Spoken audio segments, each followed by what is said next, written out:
जय श्रीमन नारायण। हर हर महादेव। आहार विषय को लेकर, भोजन करने की विधि को लेकर के हमारे धर्म ग्रंथों ने, पूर्वाचार्यों ने ऐसा कहा है, सायं प्रातः मनुष्यानाम शरम श्रुति बोधितम नामतराम भोजनम कुर्यात् अग्निहोत्र समोविधि। सायकाल और प्रातःकाल दो समय ही भोजन करना चाहिए। मध्य काल में कुछ भी ग्रहण नहीं करना चाहिए।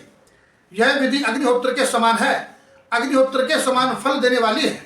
नित्य यज्ञादि कर्म को करने से जो फल प्राप्त होता है, वही फल वेद प्रतिपादित समय पर आहार ग्रहण करने से प्राप्त होता है। इसलिए शास्त्रों ने कहा अग्निहोत्र समोविधि, यह विधि अग्निहोत्र के समान है। शास्त्र कहता है याम मध्य न भोक्तव्यम याम युग्मे न लंघयेत् याम मध्य रसोत्पत्तिम याम युग्मात् बलक्ष्य। अर्थात मध्यकाल, दोनों समय के भोजन के बीच का अंतराल, उस समय में भोजन नहीं करना चाहिए। क्यों नहीं करना चाहिए? याम मध्य रसोत्पत्तिम, उस समय शरीर में रस की उत्पत्ति होती है। और सायकाल भूखे भी नहीं रहना चाहिए। याम युग्मे न लंघयेत्, ऐसा करने से शरीर में बल की कमी आती है, बल का क्षय होता है।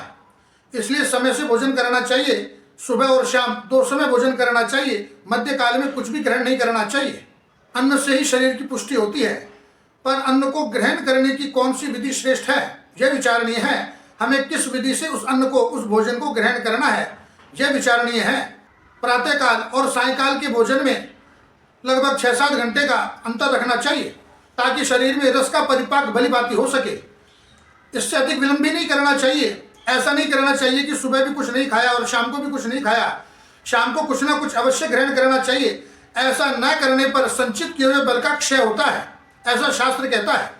जो एक समय भोजन करे उसे योगी समझना चाहिए, जो 2 समय भोजन करे उसे भोगी समझना चाहिए, और जो 3 समय भोजन करे उसे रोगी समझना चाहिए। इसके अलावा शास्त्र कहता है कि भोजन करने से पूर्व हाथ, पाँव, मुंह अवश्य धोना चाहिए। शास्त्र कहता है हस्तौ पादौ तथैव वास्य मेषा पंचाद्रता मता, अर्थात भोजन करने से पूर्व हाथ, पाँव, मुंह अवश्य धोना चाहिए। ऐसा करने से उसे दीर्घ आयु की प्राप्ति होती है। आद्रह पादस्तु भुंजानो दीर्घमायु रवाप्नुयात्, अर्थात हाथ, पाँव, मुंह धोकर भोजन करने से दीर्घ आयु होती है। भोजन किस दिशा की ओर मुंह करके करना चाहिए, इस विषय को लेकर के शास्त्र क्या कहते हैं? तो इस विषय को लेकर के शास्त्र ऐसा कहते हैं, जो दीर्घ आयु चाहते हैं उन्हें पूर्व दिशा की तरफ मुंह करके भोजन करना चाहिए, और जो यश चाहते हैं उन्हें दक्षिण दिशा की तरफ मुंह करके भोजन करना चाहिए। शास्त्र कहता है आयुष्यम प्रांग मुखो भुक्ते यशस्य दक्षिणा मुख। जो अपनी दीर्घ आयु चाहता है वह पूर्व दिशा की तरफ मुख करके भोजन करे, और यश चाहने वाला दक्षिण दिशा की तरफ मुख करके भोजन करे। झूठा नहीं खाना चाहिए। किसी का झूठा यदि आप खाओगे तो बुद्धि अपवित्र हो जाएगी।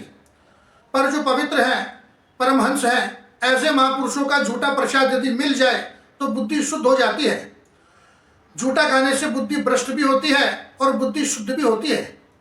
पर किसका झूठा खाएं, यह विचारणीय है। आप सबका झूठा खाओगे तो निश्चित रूप से बुद्धि अपवित्र हो जाएगी। यहाँ तक कि घर में भी किसी का झूठा नहीं खाना चाहिए। बोले बेटे की झूठा छोड़ने की आदत है, क्या करें, उसी थाली में खा लेते हैं। बोले भले ही बेटा हो, पर कभी भी किसी का झूठा नहीं खाना चाहिए। शास्त्र कहता है धर्म पत्नी का एक नियम है, वह पति का झूठा खा सकती है, पर पति पत्नी का झूठा नहीं खा सकता है। पत्नी खा सकती है, पर उसमें भी एक शर्त है, उसका पति धार्मिक हो, व्यवहारिक हो, सद आचरण वाला हो, सत्कर्म करने वाला हो।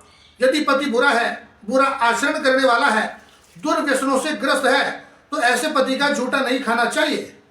धर्म अधर्म में बदल जाता है, पुण्य पाप का रूप ले लेता है।